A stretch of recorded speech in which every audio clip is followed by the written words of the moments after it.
Hello and welcome to Unemployed to Unstoppable episode 44. After winning the European Cup at the end of last season and squeezing our way into Europe, it's time for a squad rebuild, a transfer window, and then an introduction to season 9. So stay tuned.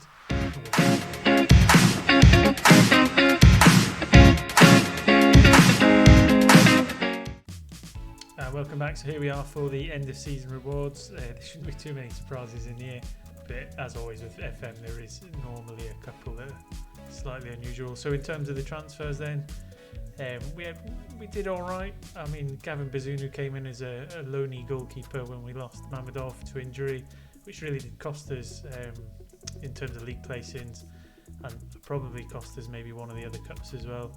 Jared Branthwaite, he came in at centre-half, quite a good signing. We brought him in as an English player, strengthen the centre-half position and also give us that kind of homegrown talent as well. Wisdom Amy, he's actually got signing of the season. He was an absolute panic buy. I won't hide that fact whatsoever. It looked like Moreno was going to leave for a minimum release clause, but we managed to offer him a new contract to remove that clause. He signed with us, but we ended up signing Amy anyway. 63 million, played 20 games, averages 7. But at 23 years old, powerful centre back, he's got a lot more to come from him. So yeah, we've really strengthened in all areas of the pitch. And towards the end of the season, we had a bit of a formation change to bring it more narrow and bring in a few more around midfielders. So all told, the transfers in, I think, have been a bit of a revelation. In terms of transfers out then, we did have to let a couple go we weren't sure about. Brian Gill went to fund some of the other transfers. Dimitri Breuers, again, I'd like to have kept him because he was reasonably promising, but in terms of the centre-half, once Amy came in, he'd fallen so far down the pecking order, it was just a case of cashing in on him for the money and moving on. Gavin Kilkenny, he wasn't quite good enough to fit in the squad anymore, and again, some of the other players, Althaus, Capecci, Hamilton, served their purpose in the earlier seasons, got us to where we were in the Premier League, but it was time to move them on and make a bit more wage budget for the main squad. And then in terms of the players who've gone out on loan, we've had quite a lot of players away on loan. Some of them have quite a bit of promise, some of them probably won't cut the mustard when they come back and we'll let them go, but again, a widespread of high promise players. Cassiano is probably the best of that bunch. He might well integrate his way back into the squad.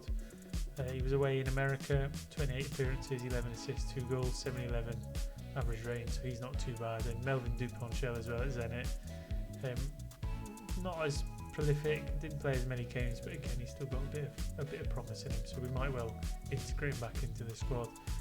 In terms of the league, not great. I mean, we did get the mid-table or top 10 position, which was one of the league ambitions. We squeaked in there at the end. We played Man City on the final day of the season to maybe squeeze our way into 7th spot, but it didn't quite work out. But 9th isn't too bad for a club stature in Norwich. And again, considering Mamadov was out for a large portion of the season in the middle, where it got a little bit ropey, we've not done too bad.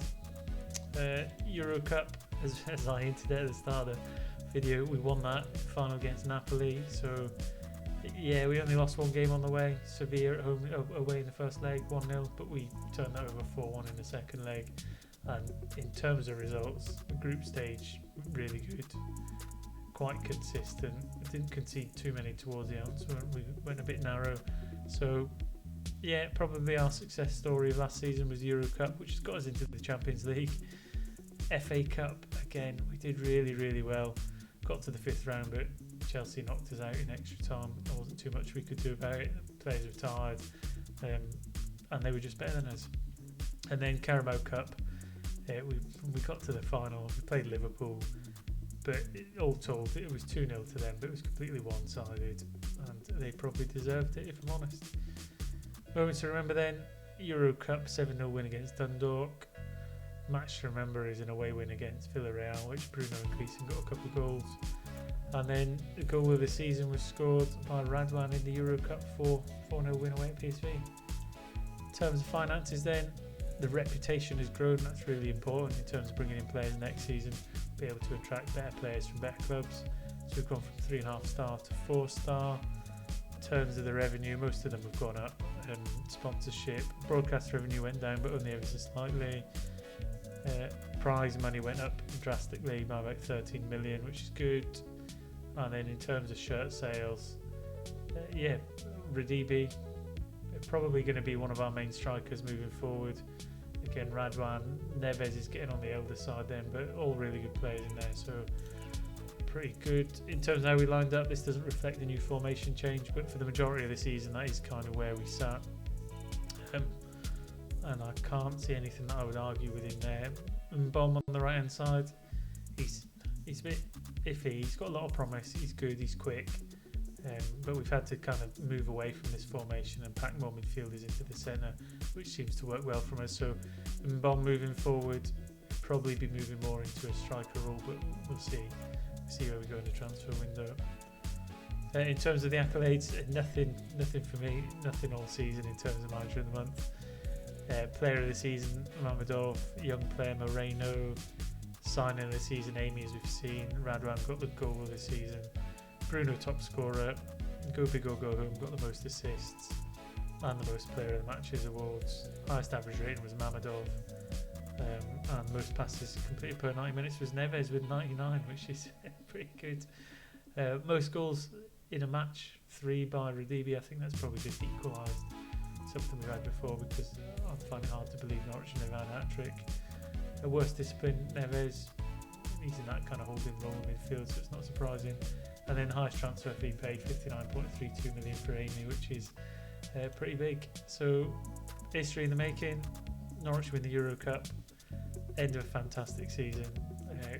Couldn't have hoped for anything too much better than that. So yeah, all told, a success. In terms of budgets and expectations, I've not seen anything yet, but as we move through and get to the transfer window, we will let you know what the budget is. I'm going to click through off camera and get us through and evaluate the squad, and maybe kind of make up our mind on the targets, and I'll bring back with some transfers at the end of the window and let you know where we strengthened, and we can see if we're going to go on from strength to strength for what will be the final season on FM22. So stay tuned and I'll be back shortly. And welcome back, ladies and gents. The transfer window isn't closed, but we've done all the business we're going to be doing. I think it's not been a massive transfer window. We did look at a number of transfer targets. We're really looking for a centre forward to strengthen the team moving forward and maybe give us a little bit more firepower to get us up the league. We've signed one, and I'll just get you to the transfer history here. So Gavin Bazunu, who we had on loan from Man City last year, he's completed his signing at the end of the loan period for 6.75 million. And to be honest, that's a good signing because we didn't have a reserve goalkeeper anyway. So if Mamadov does disappear for a number of games, we have a competent backup. Vincent Jacobs, again, he's only potential 3-star, but we picked him up on a free transfer. We're probably just going to hold on to him, let him play a few games and sell him on for a small profit. So not really a squad building player. Ivan Miskovic is our big marquee signing of the summer.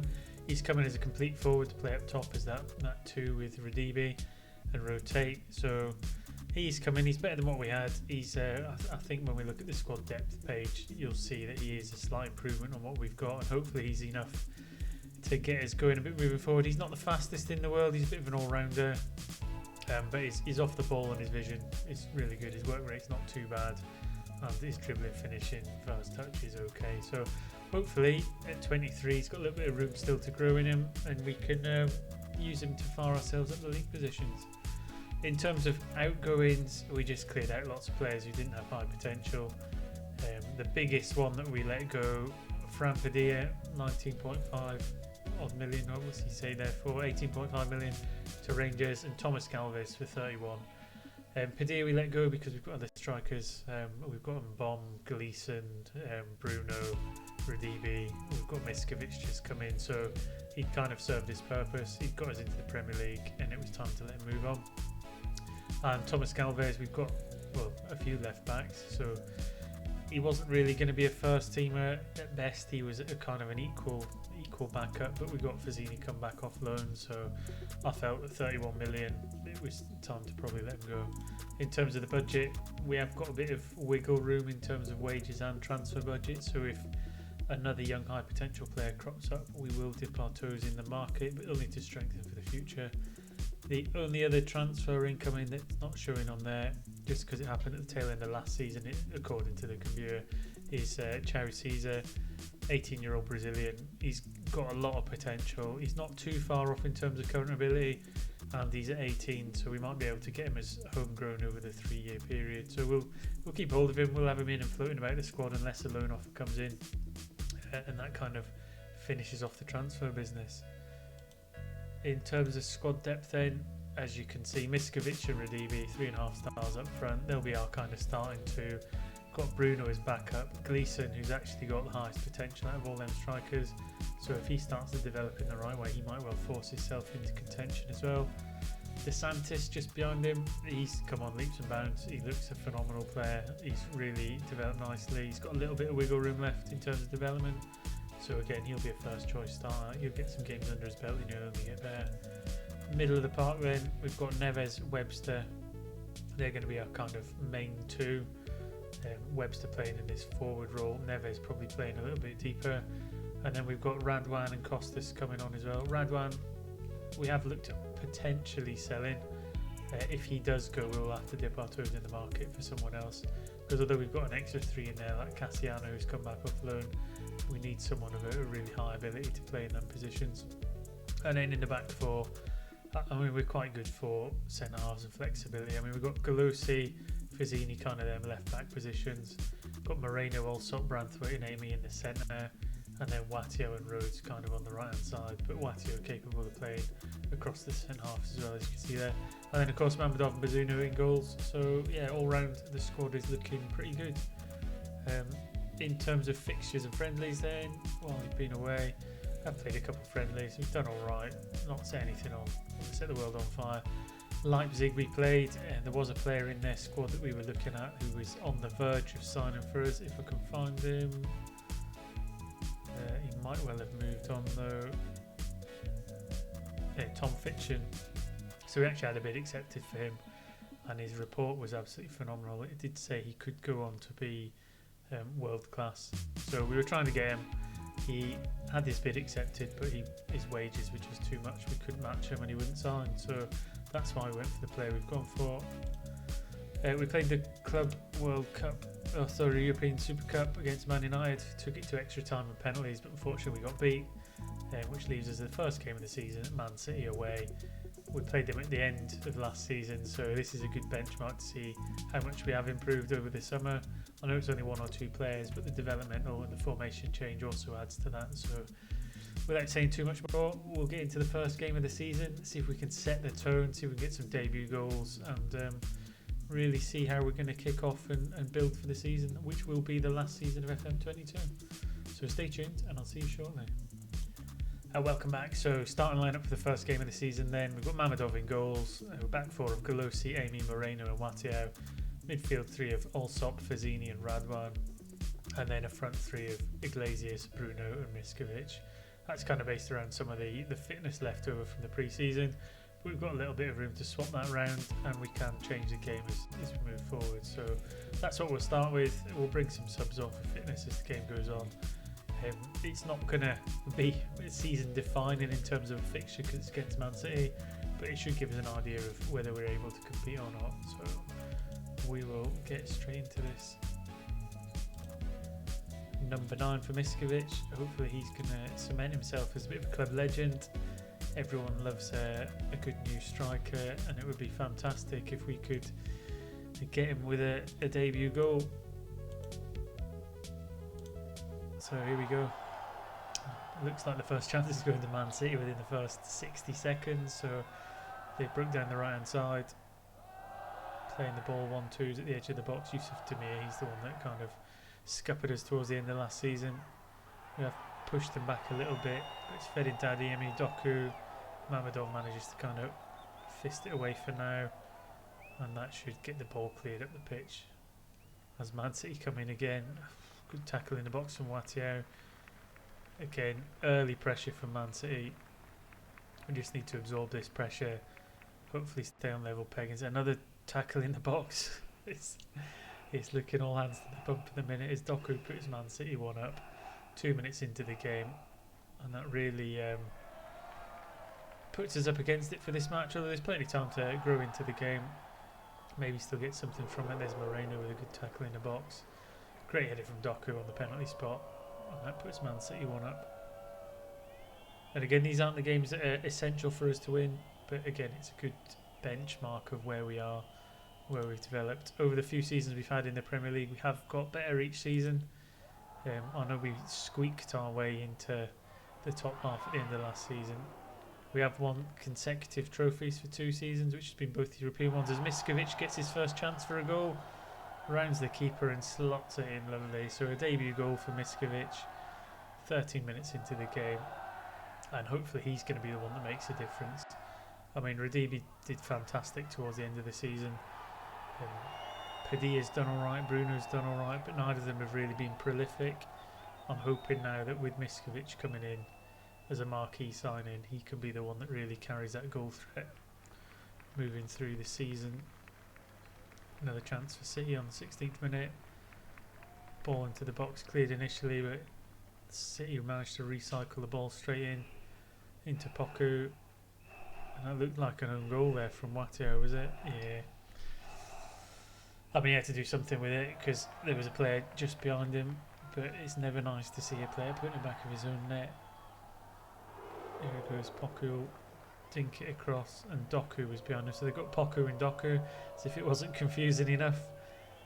But yeah, Man City restore their lead. We do have hope though, because we've got players who can score goals. So we play out from the back with Amy, he sits it long, Miskovic with good header down to Bruno, Fazzini, Iglesias out to Watio. So we can play the ball well, we're making some good creations. Although they've pegged us back with their press. And that ball short to Golosi and City instantly sprint up the pitch. Poku again. They're really tight inside that box. A little flick out to Doku, Laporte.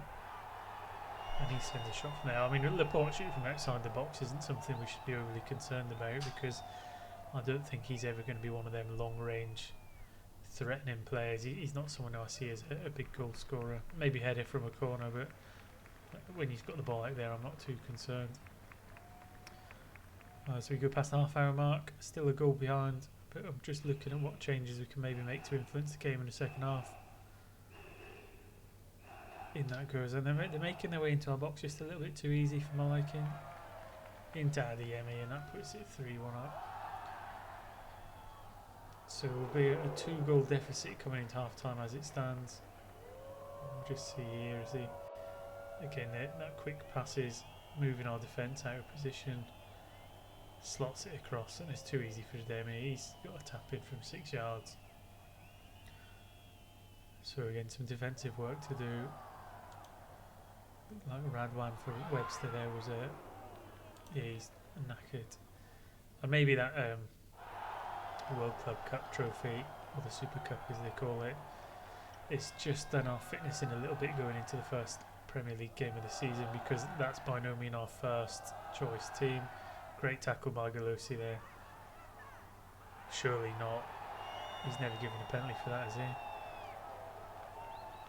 Surely that's not a penalty. It looked all up that he got the ball there. Yeah, I mean, I think even from here you could tell that. Half time then, it looked like we were getting back into the game, but it's been constant from them. Passing's been alright. Get into the second half, and we'll see what we can do. So let's get Costas on, and we'll get a bit of go big or go home. Again, without having a wide left player, he's not going to get so many games now, especially with De Santo playing in that attacking midfielder role, but he's going to have to adapt his game if he wants to stay here, otherwise we might well have to move him on, as Poku puts them 4-1 up. And again, he looked on to me. I think the ref's going to check it, but to me it looked onside.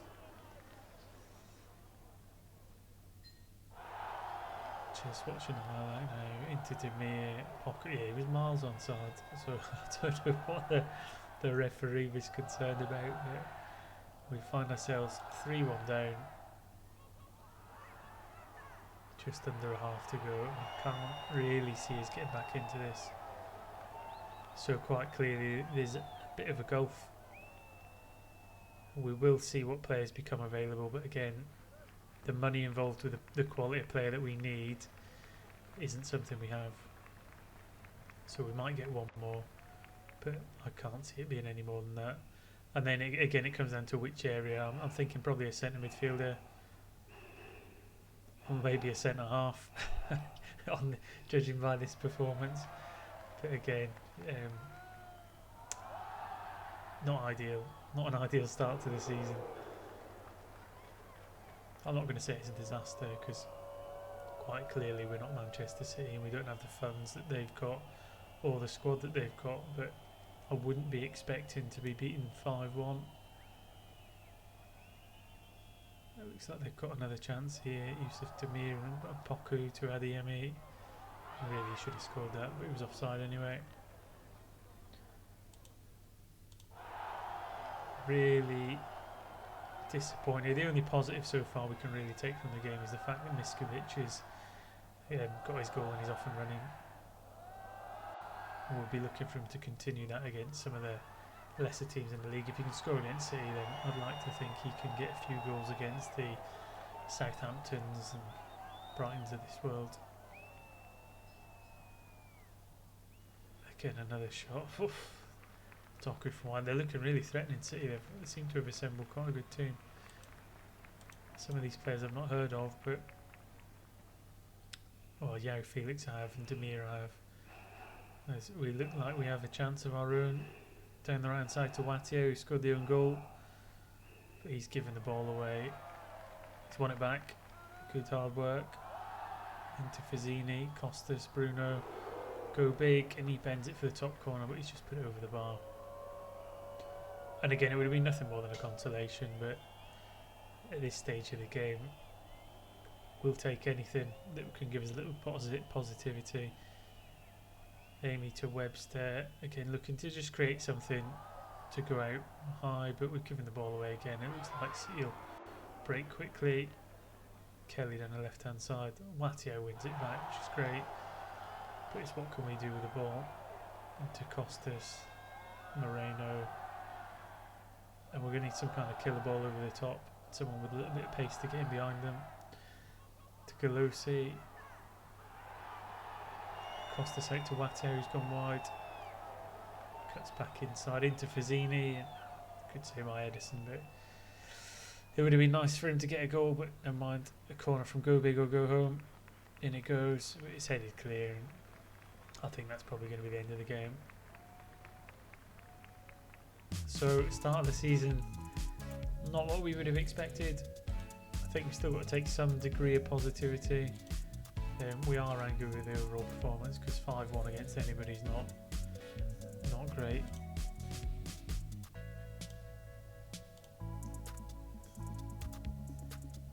So we're going to start the season bottom of the league after one game, which, if nothing else, it gives us nowhere else lower to go. So we will grit our teeth together, we will get back to it, and we will climb back up the league. Miskovic scores on his debut. The only positive thing to come from it. But I'll click through, I'll play some games in the meantime. We'll have a quick look at the schedule, see when we'll bring you back. Normally we play about 10 games, get about a quarter of the way through the season. I'm not going to put anything concrete, but I mean that Chelsea-Tottenham double looks like it would be a good one to come back to. A couple of London clubs, probably again the better teams in the league. It'll be that, or if there is something in the European Cup that we can be in, then I'll bring back for one Euro, one Premier League game. But thanks for watching. Not what we would have wanted. There is some good signs. The squad is looking quite well rounded and robust. We have got a new striker to hope for and hope he gets the goals to take us up the league. But I'll see you next time, and hopefully we'll be sitting a little bit better in the league. Take care.